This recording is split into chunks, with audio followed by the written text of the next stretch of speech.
देखिए मुझे ये बताने की इजाज़त नहीं है, तो वो आपको आपकी क्रिएटिविटी यूज़ करके आपको वो बोलना होता है कि अच्छा ये दिख रहा है अच्छा सब्जी कैसी थी भैया, क्योंकि सब्जी वाले के सामने कोई औरत खड़ी है।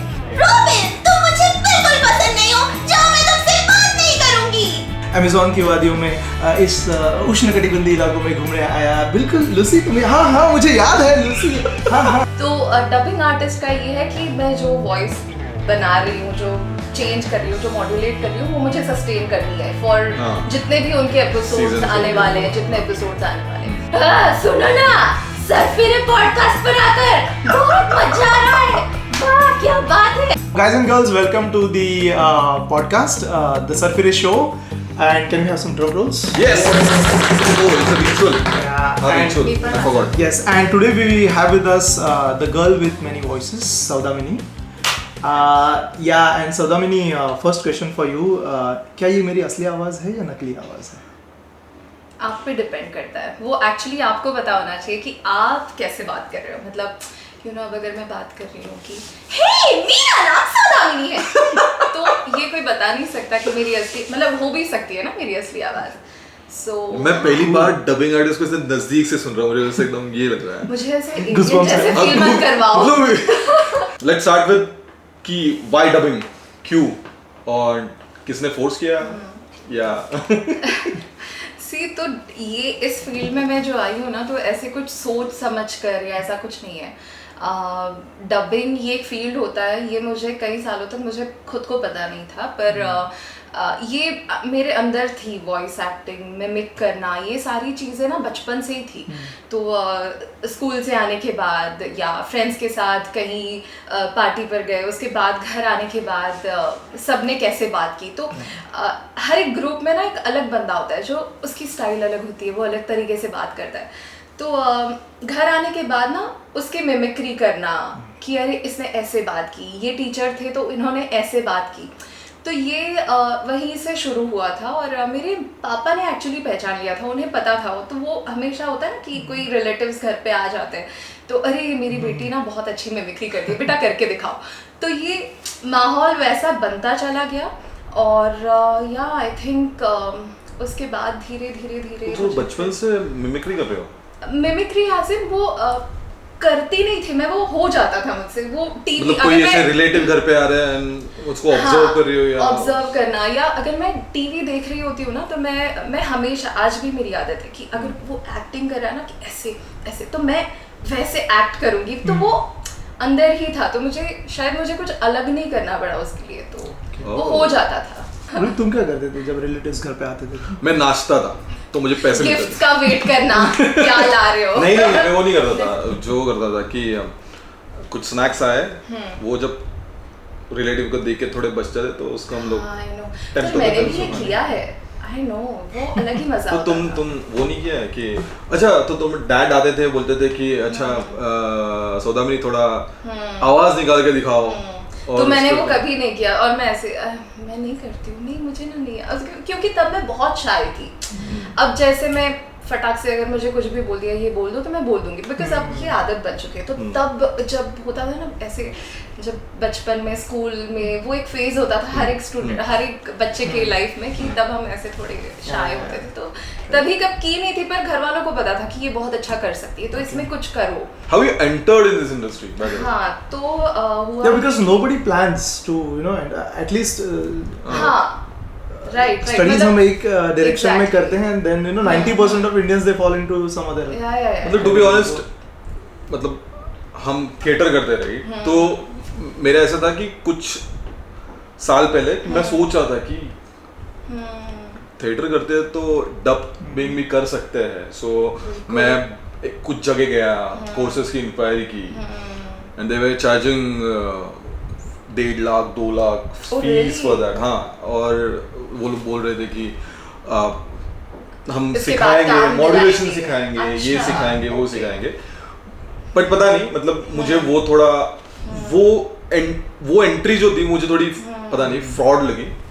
But so I wanted to ask कि तुम्हें कैसे मिला, what was your first break, फिर कैसे क्या हुआ? तो ये हुआ कि 10th के बाद जो वेकेशंस होते हैं, 12th के बाद के वेकेशंस में ऐसे रैंडमली कोर्सेज थे जिसमें डबिंग, एंकरिंग और ये सारी चीज़ें बेसिक सिखाते थे। मतलब एक पेपर में कुछ ऐड आई थी तो मेरी मम्मी ने देखा और कहा कि यार यहाँ पे जाओ, कुछ तो करो, कुछ प्रोडक्टिव करो, ये ना कि बस टाइम पास करो, खेलो कूदो। तो मैंने वो एक आई गेस 8 दिन का एक कोर्स था। तो तब मुझे पता चला कि इस फील्ड में अगर आना हो फुल टाइम तो कोई ऐसा प्रोफेशन है, मतलब ऐसे नहीं कि बस मिमिक्री करो, बिकॉज मिमिक्री का वो होता है ना कि आपको एक सर्टेन इवेंट हो गया उसके बाद आप कुछ नहीं कर रहे हो। तो अगर इस फील्ड में फुल टाइम कुछ करना है तो डबिंग जैसा एक प्रोफेशन है जहाँ पे मैं फुल टाइम कुछ कर सकती हूँ, जहाँ मैं एक मेरा करियर बना सकती हूँ। तो तब मुझे पता चला कि ओके ये होता है। पर उसके बाद ये हुआ ना कि ये डबिंग या कोई भी आर्ट, मुझे लगता है आर्ट, कोई भी आर्ट फॉर्म हो, चाहे वो एक्टिंग हो, चाहे वो वॉइसिंग हो, वो एक उसका एक अलग क्राफ्ट होता है। उसमें ऐसे नहीं है कि आप सीख लो और उसके बाद आप जाके ओके टेक, ये नहीं होगा कभी, आपको उसमें काम करना पड़ेगा। तो धीरे धीरे मैंने जाना, इंडस्ट्री में लोगों से कनेक्ट किया कि स्टूडियोज कहाँ पर है, काम कैसे होता है। फिर तो उसके बाद पता चला कि अच्छा ये उतना आसान नहीं है जितना लगता था पहले, कि कोर्स कर लिया और उसके बाद माइक के सामने बैठ गए और फिर 2-4 लाइनें बोल ली और हो गया।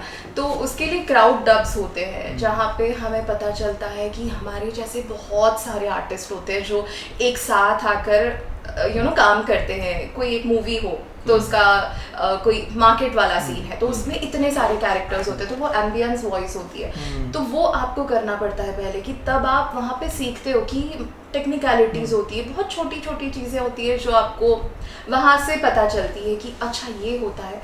तो वहाँ गलतियाँ भी कर सकते हो, आपको वहाँ सिखाया जाता है, बिकॉज पता होता है कि यहाँ आने वाला आर्टिस्ट सीखने मतलब सीख रहा है, ऐसे नहीं है कि सीख कर ही आया है। तो वो किया मैंने याद है 1 साल मैंने क्राउड डब्स किए। तो वहाँ से मुझे बहुत कुछ सीखना, मतलब क्राउड डब्स मतलब वही कि हाँ, एम्बियंस सब जो होता है। हाँ, एक साथ एक बड़े से रूम में ऐसे 2 माइक्स लगे होते हैं और इकट्ठा ऐसे 4 आर्टिस्ट खड़े होते हैं और वहाँ से आपको डायरेक्टर्स बताते हैं, डायरेक्टर का मतलब इंस्ट्रक्शंस मिलते हैं डायरेक्टर्स से कि अच्छा ये सीन है, मार्केट है, तो आपको मार्केट से रिलेटेड या जनरली आप लाइफ में अगर मार्केट में जा रहे हो तो ये लेना है वो लेना है, ऐसे उस रिलेटेड आपको कुछ बोलना है। तो वहाँ पे आपकी एक तैयारी ये होती है कि आपको स्क्रिप्ट नहीं होती है। जैसे अगर मैं आज स्टूडियो में जाऊँ और रिकॉर्डिंग करने बैठूँ तो मेरे सामने स्क्रिप्ट होगी, मुझे वही बोलना है जो स्क्रिप्ट में लिखा हुआ है। पर वहाँ पे ये नहीं होता, क्योंकि अब इतने सारे सीन्स कौन लिखेगा भाई। तो वो आपको आपकी क्रिएटिविटी यूज करके आपको वो बोलना होता है कि अच्छा ये दिख रहा है सीन, अच्छा सब्जी कैसी थी भैया, क्योंकि सब्जी वाले के सामने कोई औरत खड़ी है तो वो दिख रही है मुझे, तो मुझे उस रिलेटेड कुछ डायलॉग लेना है कि सब्जी कैसे दी, अरे चल जल्दी मैं लेट हो रही हूँ। कोई अगर पासिंग जो होते हैं बहुत ऐसे आदमी लोग यहाँ वहाँ जा रहे हैं, अरे आज तो मैं बहुत लेट हो गया, आज तो बॉस मुझे चिल्लाएगा, जैसे बैकग्राउंड डांसर्स। एग्जैक्टली, तो उन्हें डायलॉग्स देने होते हैं। तो ये इसमें मजा भी होता है, इसमें आप सीखते हो, खुद से लाइनें बनाते हो, तो वो आपको बाद में आप जब अकेले स्टूडियो में बैठते हो ना तब ये बहुत काम आता है। Is it your real voice कि ये भी निकल? ये थोड़ा वो दिखाना पड़ता है। नहीं मतलब रियल, अरे मुझे पूछना है कि सौदामिनी की रियल वॉइस कौन सी है? एक्चुअली मैं बचपन से डिस्कवर ही कर रही हूँ कि मेरी आवाज कौन सी है, क्योंकि मुझे एक आदत, जैसे आवाज चेंज करना है ना, वैसे मैं हैंडराइटिंग का भी होता है। स्कूल में अगर मैं लिख रही हूँ ना ऐसे, तो मेरे हर 2 लाइंस के बाद मेरी हैंडराइटिंग चेंज हो जाती थी। तो शायद ये आदत यहाँ पर भी है कि हर 2 लाइन के बाद मेरा वो थोड़ा ऐसे होगा, फिर थोड़ा ऐसे होगा, फिर थोड़ा ऐसे, और फिर मैं ऐसे बात करूँ, तो वो होता है। तो आपने बताया कि रिलेटिव्स के सामने आप मिमिक्री करते हैं, तो रिलेटिव्स पैसे भी देते होंगे, राइट? उस टाइम में कुछ something they must be giving, right? तो जैसे मैं बचपन में था तो मैं सोचता था यार मैं बड़ा होके ये बनूंगा, लेकिन उस टाइम पे because we have this in front of us, पता होता है कि ये डॉक्टर बनेगा प्रोफेशन में तो ओके पैसे कमाएगा, ये इंजीनियर बनेगा पैसे कमाएगा।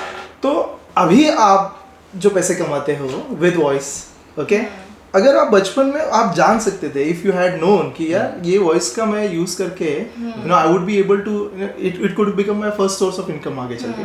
तो वो बचपन में जो आप करते थे रिलेटिव्स के सामने, तो उसमें कुछ फर्क पड़ता है? You would have been more energetic, more driven बचपन में? पापा बोल रहे हैं आप ओके रिलेटिव्स आए करना है, बट अगर मुझे पता होता बचपन में, मुझे लगता है ना तब उतनी सोच ही नहीं थी, उतना सोचा ही नहीं था, क्योंकि शायद आप अभी पैसे की भूख तो अभी लगी है। हाँ, क्योंकि अब आपका ये अब अभी वाला ये दिमाग ये सोच रहा है, बल्कि बचपन वाला दिमाग ये सोचता ही नहीं। चलो, बचपन जिसमें में क्या और थोड़ा होता है, ये simple कहें कि करते हैं। मैंने चॉकलेट मिल जाएगा उतना मेरे लिए काफी है। अभी वॉइस आर्टिस्ट या इन जनरल कितने कमाते हैं, और again like it's if you want to answer just for information, हम लोग कुछ मांगेंगे नहीं, बट स्टिल और जो इनकम टैक्सेस है वो वाले भी नहीं दिखेंगे, तो it's fine, so you can say see it's like एक इंजीनियर 50,000 भी कमाता है और 10 लाख भी कमाता है।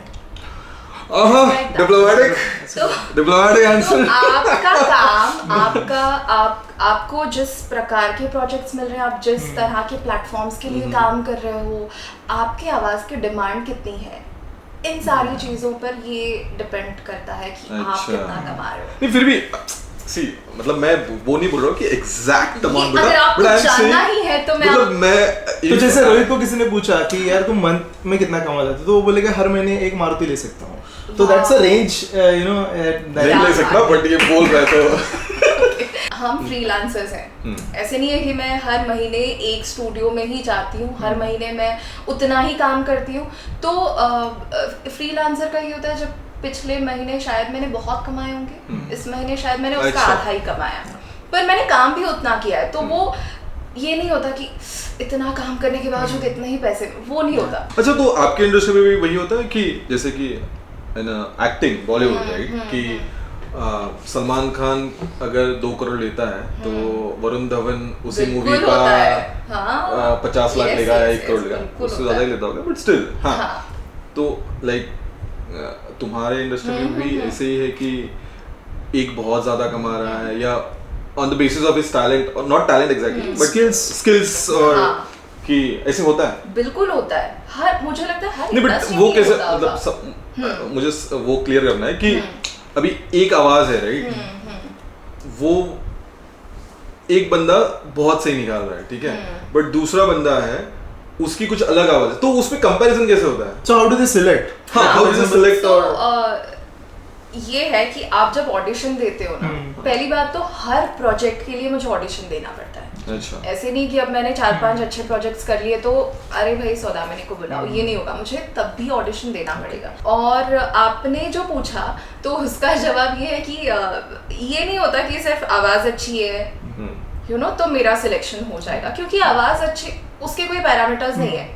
जैसे आप बोल नहीं सकते हो आप अच्छे दिखते हो मैं बुरी दिखती हूँ, यू नो हर एक के नजरिए से वो अलग हो सकता है, किसी को लग सकता है, you know vice versa. Audition के वक्त बहुत सारे फैक्टर्स होते हैं कि अगर कोई सपोज 2 आर्टिस्ट हैं, एक की आवाज थोड़ी मोटी एक की पतली है, तो क्लाइंट को एग्जैक्ट कभी कभार होता है हमें इन दोनों का मिक्सचर चाहिए, हमें वो बीच वाली वॉइस चाहिए, तो उसको ढूंढ के निकालो भाई, तो ये होता है। उसके बाद मेरी वॉइस परफेक्ट मैच हो रही है पर मैं परफॉर्मेंस नहीं दे पा रही हूँ। तो शुरुआत में ये मेरे साथ भी हुआ था कि एक बड़े प्रोजेक्ट के लिए हुआ था, शायद मैं उसका नाम अभी नहीं ले सकती, मैं बाद में आपको बताऊंगी वो प्रोजेक्ट कौन सा था, बहुत बड़ा प्रोजेक्ट था। तो उसके लिए ऑडिशन हुआ, तब मैंने जो 4-5 क्यू की लाइंस, ऑडिशन में आप कितना करते हो, एक चंक होता है उतना ही करना होता है, तो तब मैंने वो किया बहुत अच्छे से और वो अप्रूव भी हो गया। और जिस दिन मैं रिकॉर्डिंग के लिए गई, डब के लिए गई स्टूडियो में, उस दिन मैं परफॉर्म ही नहीं कर पाई। अच्छा, क्योंकि जो ऑडिशन का सीन मैंने लिया था वो सीन ना बहुत ऐसी क्यूट सी हीरोइन टिपिकल ऐसे वाव ऐसे बात करती एकदम अदब से, वैसे कैरेक्टर थी। और जिस दिन मैं और रिकॉर्डिंग के लिए गई, पहला सीन मैंने देखा फुल मार धाड़ वाला सीन, और मुझसे तो वो परफॉर्मेंस ही ना हो पाया। मैंने कहा भाई ये क्या है, तो उन्होंने कहा यही है वो उसका एक छोटा सा पार्ट है जो आपने डब किया था, जो क्लाइंट को चाहिए था कि हमें ये सीन डब करके चाहिए, इससे हम देखेंगे कि हमें किसे सिलेक्ट करना है। मेरे पसीने छूटने लगे क्योंकि मैं तब जो मेरी रेंज बहुत लिमिटेड थी, अब मैं कितना भी हाई लोज वो कर सकती हूँ, पर तब मैं चिल्लाना हे क्या ये नहीं था, तब मैं हे तुम क्या ये था, तो वो जो चाहिए होता हे इधर आओ ये था ही नहीं, तो मैं फुल ऐसे शर्मा के बात कर हे इधर, तो डायरेक्टर आ जाओ सलामी हम देखते हैं, तो ये होता है। तो सिर्फ आवाज पर डिपेंड नहीं होता है, बहुत सारी चीजें होती हैं। मतलब dubbing artist should be a good performer. actor Yeah. exactly. Yeah. Actor. आपको एक्टर होना जरूरी है. Exactly. Exactly. आपको एक्टर, क्योंकि अगर मैं बैठी हूँ, मैं अकेली बैठी हूँ, मैं एक्टिंग के समय मुझे गिव एंड टेक के लिए, मुझे सामने मेरे कोई आर्टिस्ट है जो मैं, अब जैसे हम बात कर रहे हैं, मैं कुछ बोल रही हूँ तो आप बोल रहे हो वाओ, वहाँ पे कोई नहीं है. वहाँ पे सिर्फ मुझे मेरे ट्रैक्स मिल रहे हैं, मेरा कैरेक्टर है, मुझे सामने अगर उसका डब नहीं हुआ है, मेरे ऑपोजिट जो है, तो मुझे इंग्लिश मिल रहा है. और ये बहुत डिफिकल्ट होता है कि मैं हिंदी में बात कर रही हूँ और मुझे रिप्लाई इंग्लिश में आ रहा है. मतलब ये समझने के लिए नहीं, पर रिएक्शन देने के लिए डिफिकल्ट होता है कि इंग्लिश में रिएक्शन मिलना. तो कई बार ये होता है कि अगर मेरा डब हो चुका है और मेरे अगला जो आर्टिस्ट है, जो आके ऑपोजिट मेरा जो डब करने वाला है, जो हीरो का रोल मतलब जो डब करने वाला है, तो अगर वो आने के बाद वो सबसे पहले बोल रहा है मुझे काउंटर्स दे दो, क्योंकि जब मेरे काउंटर्स उसे मिलेंगे तो वो बहुत आसान हो जाएगा कि हाँ अब मैं वो अच्छे से उसको रिप्लाई कर सकता हूँ. No, coming to a more serious question, actually ये हमने पूछा इसके लिए बिकॉज ऑडियंस में से भी बहुत लोगों को होती है इच्छा, they want to know whether this can be pursued as a career और can give you first source of income. तो would you like to answer on that? हाँ बिल्कुल. आजकल तो इनफैक्ट बहुत सारे OTT प्लेटफॉर्म्स आए हैं, बहुत सारा काम इंडस्ट्री में है, तो बहुत ज़्यादा डिमांड है आर्टिस्ट की. तो जितने सारे आर्टिस्ट आएंगे, मतलब सबके लिए काम है. Not OTT also, but सारे लैंग्वेजेस जो मूवीज भी डब हो रहे हैं वो सारे ही. एग्जैक्टली. तो एक मेरा और एक क्वेश्चन था, जो जैसे हम एक्टिंग करते थे थिएटर में, सो एक अगर शो लगा है थिएटर में, okay, we are suppose to perform there, बड़ा शो है, 1000 ऑडियंस, और कोई लीड एक्टर है, वो he is not feeling well, sick है, तो फिर भी परफॉर्म कर लेता है. But that is I think very difficult it becomes in your field, क्योंकि अगर आपको कोई इंपॉर्टेंट वॉइस आज देनी है and in the morning you feel कि आपकी वॉइस नहीं चले, तो how do you cope with that? Is there plan B? क्या करना है? नहीं, तो ये कभी कभार प्लान बी होता है कि हम लोग फोन करके हम बता सकते हैं कि मेरी आवाज ही, मेरी आवाज खराब हो गई, मैं नहीं गा सकती हूँ, मेरा गला खराब हो गया, तो ये हो सकता है. पर बहुत बार ऐसे होता है कि नहीं, कल एपिसोड जाना है, आपको आना ही होगा. तो बहुत बार ऐसे हुआ है कि मेरा गला गया है, मतलब खराब हो गया है, मतलब बहुत खराश आ रही है, बहुत सर्दी हो चुकी, मतलब बुखार है, हालत खराब है, मतलब डब ही नहीं कर सकते, पर फिर भी जाना पड़ रहा है, तो गर्म पानी पी कर, ब्रेक्स ले लेकर डब कर रहे हैं. तो ये होता है. पर हाँ, अगर वक्त हो क्लाइंट के पास कि परसों भी आ सकते हो आप, डिलीवरी अभी इतनी जल्दी नहीं है, टाइम है, तो हम ब्रेक ले सकते हैं. बट अगर कर रहे हैं डब, तो वो एक होता है ना कि आप पिछले एपिसोड की आपकी आवाज और नेक्स्ट एपिसोड में वो कंटिन्यूटी टूट जाती है. So कौन सी लैंग्वेजेस में करते हो डब? लाइक मैं हिंदी, इंग्लिश, मराठी, गुजराती में मैंने रिसेंटली मैंने रील इनके इंस्टा हैंडल पे अपनी दया बहन शी, मतलब मैं जो हूँ वो गया बहन. हाँ, so but the voice is same. हाँ, वॉइस Can you हाँ, मतलब इंटरेस्टिंग, मैं रील देखे बहुत इंटरेस्टिंग. सो अगर गया बहन हमारे पॉडकास्ट पे आई है तो फिर कैसे बात करें? ओके, तुम जेठालाल करोगे जरा? नहीं, मुझे नहीं आता. नहीं, हम जेठालाल को यहाँ बिठाएंगे, ऐसे मैं जेठालाल यहाँ बैठा हुआ है. ओके, तो क्या बात कर रहे हो? अरे वाह, मुझे तो बहुत अच्छा लगा. और ये पॉडकास्ट बहुत अच्छा है. अच्छा, कैन वी 1 मिनट, वो आ नहीं रहा है ये. ओ, अभी आ नहीं रहा है? मतलब So this was her average. Oh wow. क्या तो सुनो, पॉडकास्ट में मुझे बुलाया है, पर मेरे पति को क्यों नहीं बुलाया? तो वो जो खलास थी, हाँ, वो बोले नहीं आ रही थी. डिटेलिंग. सो सौदामिनी, मुझे पूछना है कि हर इंडस्ट्री में सबका एक रोल मॉडल होता है, right? Who is your role model in this? Like कि किसको देख के थोड़ा ऐसे इंस्पिरेशन आता है कि यार बनना है तो इसके ऐसे बनना है. लाइक तुम्हारे कौन है? Chetan Shashital sir, then Sonal Kaushal. I mean, I love her. Sonal Kaushal ने क्या मतलब मुझे डोरेमोन की वॉइस है. और वो बचपन से करती आ रही है ये सब, तो वही है क्या शशि? नहीं या वही है जो 60 सेकंड्स में उसने 10 आवाजें निकाली और वो वीडियो वायरल हुआ है, और she is there on internet और शी इज अमेजिंग। 60 सेकंड में संकेत म्हात्रे 10 वॉइसेस जो उसने अलग अलग आज तक मतलब उसने जो जितने भी एनिमेशंस किए वो सारे उसने किए थे। तो ऐसा मैंने भी video बना तुम्हारी एक जिसने रील video देखी बनाया जिसमें you are continuing different voices. या we will love to Recently exactly या बट वो देखने मजा आएगा अगर कर सको तो। हाँ बिल्कुल। मैं कैरेक्टर कर रही हूँ star fire from Okay. Teen Titans को। हाँ। तो वो ऐसे बात करती है, रॉबिन तुम मुझे बिल्कुल पसंद नहीं हो, जाओ मैं तुमसे बात नहीं करूंगी।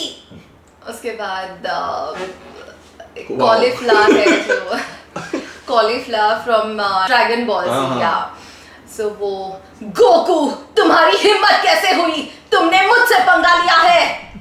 तो ऐसे बात करती है। और Radhika Apte call to spy Noor या तो उसमें उसका एक सीन होता है जब वो उसके माँ को बता रही है कि अब मुझे जाना है देश छोड़ के काम करने के लिए। हाँ। अम्मी आपको पता है मैंने आपसे कहा था मुझे काम करने की तालीम दी जा रही है, मुझे आज रात निकलना होगा। देखिए मुझे ये बताने की इजाज़त नहीं है पर मुझे कुछ तो करना होगा। अमेजिंग।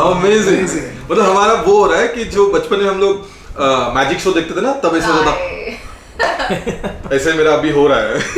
अमेजिंग यार अमेजिंग। और कुछ प्लीज और कुछ ये मैं करती नहीं हूँ पर मैं रिसेंटली मैंने रील बनाया Exclusively है हमारे और लिए? हाँ और आपके Thank लिए you, वाह। जो जया किशोरी जी हैं जो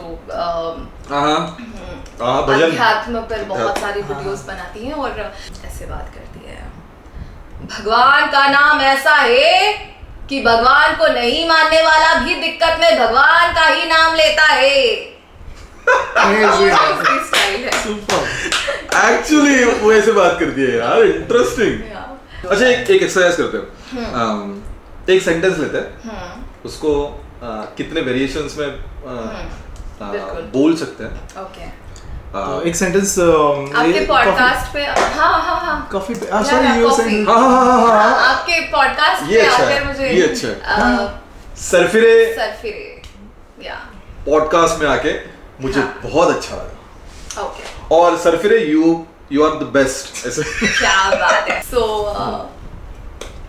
सरफिरे पॉडकास्ट पर आकर मुझे बहुत अच्छा लग रहा है। सुनो ना, सरफिरे पॉडकास्ट पर आकर बहुत मजा आ रहा है, वाह क्या बात है। उसके बाद सरफिरे पॉडकास्ट पर आकर मुझे बहुत मजा आ रहा है, मैं यहाँ रोज आना चाहूंगी नोबिता। और कॉफी पीना चाहूंगी। उसके बाद सरफिरे पॉडकास्ट पर आकर मुझे बहुत ही मजा आ रहा है, वाह क्या महफिल जमाई है दोस्तों। Killed it. एक क्वेश्चन जो मेरे दिमाग में आता है usually between a difference between mimicry artist and dubbing artist. So like for example हम भी बचपन में कभी कभार mimicry everybody does try to do it. तो जैसे किसी की मिमिक्री एक्टर की करनी होती है तो वी पिक अप यूजुअली किसको आप मिमिक करते थे जो थोड़ा हटके है, अलग है। फॉर एग्जांपल नाना पाटेकर ए कदम वाली भाई बोलती थी। क्या बात है। सो और नॉट सेलिंग माय टैलेंट, लेकिन तो क्वेश्चन ये है, मतलब मेरा डाउट ये है कि मिमिक्री करना it becomes easy because you identify एक टिपिकल कैरेक्टर हटके है और वो आप कैच करके यू कैन डिकोड इट। लेकिन जब ये डबिंग होती है तो इट्स नॉट कंपल्सरी कि कोई हटके बोलने वाला या ऐसा कोई कैरेक्टर या मैनरिज्म है आप चूज कर रहे हो। डबिंग में you have to capture everything that a person is talking very normally. तो वो कैसे कर लेता है? आई मीन हाउ जैसे आपने एक्चुअली जैसे कहा ना कि मिमिक्री आर्टिस्ट होता है वो एक दो ही लाइन कर सकता है, जो नाना पाटेकर करते हैं वो बस वो एक दो ही लाइनें रट के वही बोलेंगे, या अमिताभ बच्चन हे साला, तो वो वही कर सकते हैं। तो डबिंग आर्टिस्ट का ये है कि मैं जो वॉइस बना रही हूँ, जो चेंज कर रही हूँ, जो मॉड्यूलेट कर रही हूँ, वो मुझे सस्टेन करनी है फॉर जितने भी उनके एपिसोड्स आने वाले हैं, जितने एपिसोड्स आने वाले हैं। तो यहाँ पे आपको सीखना पड़ता है टेक्निकलिटी, मतलब आपको पता चलना चाहिए कि मैं कहाँ से बात करनी है, मैं यहाँ से बात कर रही हूँ या मैं ये यहाँ से बात कर रही हूँ, तो वो या मैं ऐसे बात कर रही हूँ, मतलब बहुत ऐसे, तो वो आपको समझना पड़ता है। मिमिक्री 2-3 लाइंस के लिए ऑफ कोर्स उनके भी अपने अलग चैलेंजेस होंगे जरूर, पर ये होता है। और जो आपने बताया कि एक नॉर्मल वॉइस है, जैसे कि पॉपुलर वॉइसेस अलग वॉइस है, कोई हेवी वॉइस है, कोई हस्की वॉइस है, तो उसको कॉपी करना बहुत आसान है।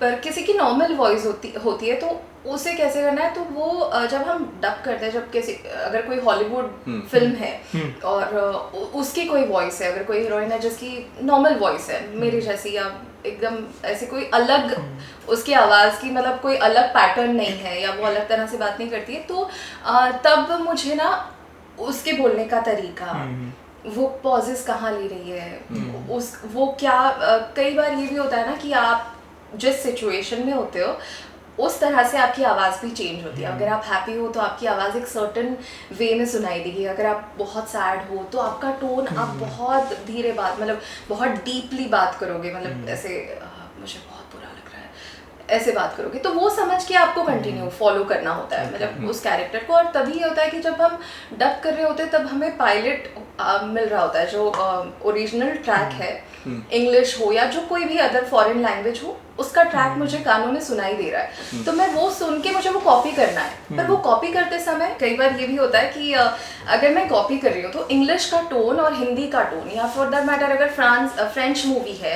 या स्पेनिश मूवी है तो स्पेनिश के लोगों के बोलने का तरीका और वही लाइन अगर मैं हिंदी में अडाप्ट कर रही हूँ तो वो तरीका अलग होगा। तो वो आवाज़ कॉपी करनी है, पर वो टोन, वो जिस तरह से बात कर रही है ना, वो कॉपी नहीं करना। इस पे मुझे पूछना था कि हॉलीवुड के मूवी डब होते हैं, राइट, तो ये सब मूवीज में जब डाला जाता है, ए वीडू, ए चल क्या किधर जा रहा है, ये डालना जरूरी है, उसको ओरिजिनल टू ओरिजिनल कॉपी नहीं कर सकते। इसके पीछे कुछ क्रिएटिव थॉट्स होते हैं कि नहीं इंडियन ऑडियंस को ऐसे ही पसंद है, या उसको थोड़ा देसी या लोकलाइज करने के लिए ऐसा एग्जांपल पुष्पा, श्रेयस तलपदे ने जो किया, मतलब I will show you some clips कि Okay. We want to take your review on that. कि अच्छा ऐसे what do you think about you know those clips or those dubbings? But हाँ, मतलब question वही था कि ये जो fillers डाले जाते हैं, right? ए वीडू क्या कर रहा है तू, आजा। So ये बहुत ज़रूरी होते हैं, अदरवाइज अगर कोई फिल्म जैसे इंग्लिश में है या जैसे ओरिजिनल लैंग्वेज में है वैसे ही अगर हमने हिंदी में की ना तो बहुत बोरिंग हो जाएगी। और वो आप जब फाइनल प्रोडक्ट देखते हो ना तब आपको लगता है ये ऐसा होना चाहिए था, पर जब फाइनल वो बन के आती है ना तब अगर वो फिलर्स ना हो उसमें तो आप रिलेट ही नहीं कर पाओगे। बिकॉज मैं ये अमेजोन पे जब स्टार्ट में आते थे ना, ये यू नो अमेजोन के शोज होते थे, अमेजोन वाइल्ड जो दिखाते थे, वो डब हिंदी में जब होते थे तो इंडिया में they did very good Hindi dubbing, लेकिन उनकी डबिंग बहुत फनी होती थी। जैसे स्टीव बैठा है बीच पे, उसको कैमरामैन उसको पूछ रहा है, स्टीव आप कैसे हैं? हाँ, उसके साथ उसकी बीवी बैठी है, दोनों बैठे हैं, यू नो लीजा। तो स्टीव बोल रहे हैं हाँ हाँ बिल्कुल बिल्कुल, 20 साल पहले जब मैं यहाँ पे अमेजोन की वादियों में इस उष्णकटिबंधीय इलाकों में घूमने आया, बिल्कुल लूसी तुम्हें, हाँ हाँ मुझे याद है लूसी, हाँ हाँ। तो लेकिन इट साउंडेड फनी, लेकिन आई थिंक उनके यू नो एस्टैब्लिश होने का राज भी वही है। अगर आप अमेरिका जाओगे तो उनकी जो स्लैंग होती है, आई डोंट नो, या उनके जो जोक करने का तरीका होता है और बम्बई में जो होता है वो बहुत अलग होता है। तो अगर उसे हम ट्रांसलेट करेंगे हिंदी में, आई एम श्योर कोई नहीं समझ पाएगा और मजा भी नहीं आएगा, वो ह्यूमर क्रिएट ही नहीं होगा। कोई फैन मोमेंट आपको आ रहा है दिमाग में? जैसे फॉर एग्जांपल हमारे साथ कभी कभी होता है, या बड़े स्टार्स के साथ कभी कभी होता है, नॉट फैन बट कोई आके अगर आप कुछ कर रहे हैं, आप किसी चीज में टैलेंटेड है, जैसे रोहित अच्छी एक्टिंग करता है तो कोई आके बोलता है अरे यार रोहित आपको देखा रील में, मैं भी बहुत अच्छी एक्टिंग करता हूँ, तो वो करके बताता है, फिर आपको लगता है wow what a God gift, God को वापस दे दो। बट आपके साथ कभी ऐसा हुआ है कि कोई आके आपको बोला है कि यू नो मैम मैं भी मिमिक्री करता हूँ, it has been a worst mimicry, still you have to you know maintain that good face and you know clap for them, ऐसे कभी या ऐसे कोई फैन मोमेंट्स आपके साथ कभी हुए हैं? हाँ, लोग आकर बोलते हैं मेरी भी आवाज़ अच्छी है, मैं भी करना चाहता हूँ या करना चाहती हूँ। ऑफ कोर्स मतलब आवाज़ अच्छी होती है, परफॉर्मेंस, पर बहुत सारी चीज़ें होती है कि अगर वो तैयारी ना हो और उसके पहले ही मैंने कुछ कर दिया तो वो आउटपुट उतना उसमें मज़ा नहीं आएगा। वो तो बस मैं इसके ऊपर और कुछ नहीं कहना चाहूँगी। बट यार वो क्लिप देखते हैं, I think we need her review on that. Actually, this clip will go before Hey, that. भाई, वो है और ना इसीलिए जब भी मैं रास्ता क्रॉस करता हूँ तो दोनों तरफ देखता हूँ, क्योंकि अगर नजर हटी तो समझ लो दुर्घटना घटी। पीछे ये चमकीला मोटा भाई कौन है? चमकीला है पर कड़क है, और उसके अंदर भी एक पतरे का दिल है, इसीलिए ये मेरी मदद करने के लिए तैयार हो गया है। बदले में मैंने कहा कि मैं इसके बैंड में शामिल होने के बारे में सोचूंगा। वो कोई बैंड नहीं है। हाँ नहीं है। तो गीता वापस मिली है नहीं? आपने जो कहा वो मैंने किया मिस्टर पूल, पर बंधु मुझसे ज्यादा चालाक और ज्यादा हैंडसम भी निकला। देखो मेरी मानो तो तुम भी काफी क्यूट हो। कैरेक्टर्स को गुजराती पंजाबी ऐसे क्यों बनाना होता है, और इट्स अ डायरेक्टर आस्क कि Client. क्लाइंट आस्क, तो ये सच में क्लाइंट्स बोलते हैं कि हाँ, बिल्कुल। ये हमें गुजराती चाहिए, हाँ पर वो रिक्वायरमेंट उससे होती है डिस्कनेक्ट उसकी। नहीं होते ऑडियंस? नहीं, मुझे Don't तो you लगता है think? इसके लिए बहुत प्यार मिल रहा है। Is it? मतलब जो जिन्होंने किया है राजेश कवा, अगर आप देखोगे नहीं, उन्होंने किया है, that's the best thing, Yeah. मतलब उन्होंने तो नो डाउट मतलब, अच्छा ही किया हाँ। है, बट क्लाइंट ने क्यों किया है ये मुझे पूछना। वो शायद हमें क्लाइंट को ही जाकर बहुत सी बातें ऐसी होती है ना, बहुत सी रिक्वायरमेंट क्लाइंट की होती है, तो हमें पता नहीं चलता है कभी कि उन्हें ये ऐसा ही क्यों चाहिए। Okay. तो वो शायद पता नहीं उनका रिसर्च होगा कोई कि इस तरह से करेंगे तो लोग शायद पसंद करेंगे। Because I will tell you what is happening, right?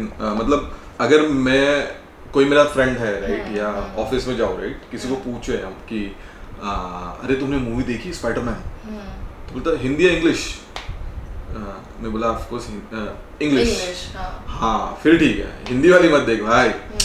तो एट वन साइड जो ऑडियंस है कि उनको बहुत पसंद है डब, और दूसरे मुझे लगता है कि दूसरे साइड बहुत ज्यादा उसको हेट रेट भी है कि यार डब मूवी, अच्छी मूवी का बैंड मत बजाओ यार तुम लोग। What is your view on this कि अच्छा? तो शायद ये जब बनाते हैं ना तब ऐसे नहीं है कि आपको ये देखना ही है, भाई बनाया है, जिन ऑडियंस को ये देखना है आप देख लो, नहीं है तो मत देख लो, क्योंकि कोई भी अगर मूवी जब डब होती है, कोई मूवी अगर बनती है तो ओरिजिनल लैंग्वेज में भी उसे हेट तो मिलती है, मतलब ऐसे नहीं है कि सभी पसंद करते हैं। तो मेरे ख्याल से ये होता ही है हर No, but it's not basically- hate भी मिलना और लोगों का पसंद करना। Basically it is not about कि ऐसा डब क्यों किया है या किसने किया है, right, but it's question for that those director clients की क्यों करना है तुम्हें यार, मत करो, तुम लोग जितना ओरिजिनल है उतना उसको ये, बट लाइक यू सेड कि वो लोकलाइज किया तो लोग बहुत पसंद करते हैं या कनेक्ट करते हैं, that can be reason of course. मेरे ख्याल से रीजनल लैंग्वेजेस जो डब होती है वो ज़्यादातर ऐसे लोग देखते हैं जो शायद जिन्हें शायद वो इंग्लिश उस लेवल की इंग्लिश या वो एक्सेंट समझ में ना आए। So not specific, question to you, but ये जनरल देखा जा रहा है कि अभी इंडियन बिल्कुल। कल्चरल मूवीज को इंग्लिश में डब करके वहाँ पे भेज रहे हैं। Is that happening? या अच्छा। इंग्लिश में भी सारी लैंग्वेजेस में हो रहा है, और आजकल आई थिंक डबिंग का एक ना अलग इंडस्ट्री जो थी पहले बहुत छोटी थी, अब वो बढ़ रही है। और मुझे वो पूछना था कि इतने सारे डब किए, राइट, बहुत सारे सीरीज की, कभी फेल हुआ डबिंग या any bad experience while dubbing? ऐसे तो बहुत है, जैसे मैंने कहा शुरुआत में एक मेरा जो ऑडिशन दिया था और डब करने गई तब बहुत अलग था, और अभी भी होता है क्योंकि ना परफॉर्मेंस आप कभी, अभी मेरा कैरेक्टर एक सर्टन वे में परफॉर्म कर रहा है, थोड़ी देर बाद वो थोड़ा और कुछ उसमें कुछ और परफॉर्मेंस करनी है, मतलब एक्साइटिंग कुछ करना है, तो वो आवाज़ के थ्रू मैं शायद परफॉर्म, कभी कभी वो स्ट्रगल भी हो जाता है कि नहीं कर पा रही हूँ, तो थोड़े बहुत एफर्ट्स लेने पड़ते हैं। और वो ये जो नूर शूट किया, राइट, फॉर राधिका किया है। आप्टे, हाँ Radhika Apte, out of curiosity Radhika ने खुद क्यों नहीं किया? और मतलब जस्ट पूछ रहा हूँ, मुझे क्यूरियोसिटी है कि राधिका तो और कभी-कभी किसी मूवीज में ओरिजिनल एक्टर्स डब नहीं करते हैं, हाँ, ये तो सही। उनके लिए डबिंग आर्टिस्ट यूज करते हैं, वो ऐसा क्यों होता है? ऐसे क्यों होता है? Well I don't know, I mean ये रीजंस हमें पैसे बहुत मिलते हैं, अलग अलग क्यों हो करना है? सकते हैं, तो हमें पैसे मिलते हमें तो हैं। खुशी होती है कि वाह मुझे राधिका आप्टे, तो Exactly. मैं तो प्रे करूंगी कि राधिका आप्टे बोले हर मूवी के लिए वही कर किसी रहे। आर्टिस्ट को बुलाओ ये मुझे डब करे, तो हाँ, नहीं। हम वो सोचते नहीं है कभी, यार नहीं, जानने की actually, कोशिश very- नहीं की कि क्यों नहीं करते। वेरी ह्यूज रिस्पेक्ट फॉर यार, मतलब मुझे मजा आता है डब मूवी देखने के लिए पर्सनली, इवन दो मैंने क्वेश्चन पूछा कि क्यों करता है, बट करो, it's fun. So I think coming to the close of the podcast, कोई है आपका upcoming project which you want to plug in or tell the audience to watch? यार बिफोर नहीं इसके पहले मुझे पूछना है, उसके बाद क्लोज करते हैं कि ये बॉलीवुड में बहुत ये होता है राइट कि मेरी ही मूवी में ही इसमें यही एक्टर काम करेंगे, वैसे तुम्हारे इंडस्ट्री में कुछ होता है कि नहीं सौदामिनी है तो ही मैं? नहीं होता बिल्कुल, क्योंकि अलग अलग आवाज़ें, मतलब जितनी ज़्यादा आप रेंज के अलग अलग आर्टिस्ट तक पहुँचो, यू नो, वो हमेशा मतलब क्लाइंट के लिए भी एक चैलेंज होता है कि हमने इसमें इतने अलग अलग वॉइस एक्टर्स यूज़ किए, मतलब इतने लोगों ने अलग अलग लोगों ने डब किया, बिकॉज वो अगर आप देखो हर मूवी में अगर हर कैरेक्टर के लिए मेरी आवाज़ आ रही है तो वो आप भी बोर हो जाओगे कि अरे ये तो पता है किसने किया है। तो वो और दूसरी बात ये है ना कि हर कैरेक्टर के लिए मेरी आवाज़ फिट नहीं हो सकती, ये भी एक सच है। चलो ठीक है, मैं तो कंट्रोवर्सी ढूंढ रहा था बट दे नहीं रहे हो तो इट्स फाइन। एक लास्ट क्वेश्चन बिकॉज़ ही एक लास्ट क्वेश्चन कंट्रोवर्सी के सेकंड लास्ट क्वेश्चन। तो how important it is, voice of course is important, लेकिन हमारे सामने कभी कभी एग्जांपल्स आते हैं लीडरशिप, तो जैसे मोदी जी हैं, उनकी आवाज़ जब वो बात करते हैं, स्पीच करते हैं, versus Rahul Gandhi, you know his voice, you know, and not a question to you but just you know put it on the table, तो वो voice also makes an impact for a leader. तो आप देखेंगे राहुल गांधी जी बात करते हैं with all due respect, the way he talks and how mister Modi talks, so basically जो आवाज़ का है ना, तो it ads to the impact. हाँ बिल्कुल, मतलब आप जिस तरह से बात कर रहे हो, आप कौन से बात पे, कौन से वर्ड पे ज्यादा एम्फेसिस कर रहे हो, वो एक अलग इम्पैक्ट छोड़ता है। तकेशी कासल देखा है? Sorry, Javed Jaffrey, come on, Takeshi Castle नहीं देखा है? जावेद जाफरी कमेंट्री डब करता है, so it's a Japanese, I think Japanese, yes. Takeshi's right? Castle, yes. It's a Japanese Game show. Okay. जहाँ पे अपना जावेद जाफरी कमेंट्री ये करता है, डब करता है, so and he देखूंगी। उसके फैन है, मतलब it's उसका अलग फैन बेस है, बट मुझे लगा पता होगा, बट ठीक है देख लो। या so let's coming to the last question, कुछ प्लग करना है आपको, अपकमिंग प्रोजेक्ट्स आपके audience to watch? Upcoming projects में शायद नहीं बता पाऊंगी, पर हाँ, हिंट दे दो, कुछ आवाज निकाल के हिंट दे दो। हिंट भी शायद मैं अच्छा, नहीं दे पाऊँ, मतलब okay. वो मैं अपडेट करूंगी मेरे। So they have to follow your Instagram. हाँ बिल्कुल, मुझे इंस्टा पे फॉलो कीजिए प्लीज। Oh yes, हाँ, we'll share your Insta handle हाँ, description of course. और उसके अलावा रिसेंटली मैंने जो कहा क्वीन ऑफ टीयर्स, जो कोरिया में भी बहुत लोग पसंद कर रहे हैं वो सीरीज, और इंडिया में भी बहुत अच्छा रिस्पॉन्स है, और उसके अलावा भी जो नेटफ्लिक्स और अमेजोन पे जो अपकमिंग प्रोजेक्ट्स आएंगे मैं। Interesting. Thank you. Thanks, Sodam. Thank you. It was a pleasure having you Thank you. on the show. Thanks a lot. Yeah. Thank you. Yeah.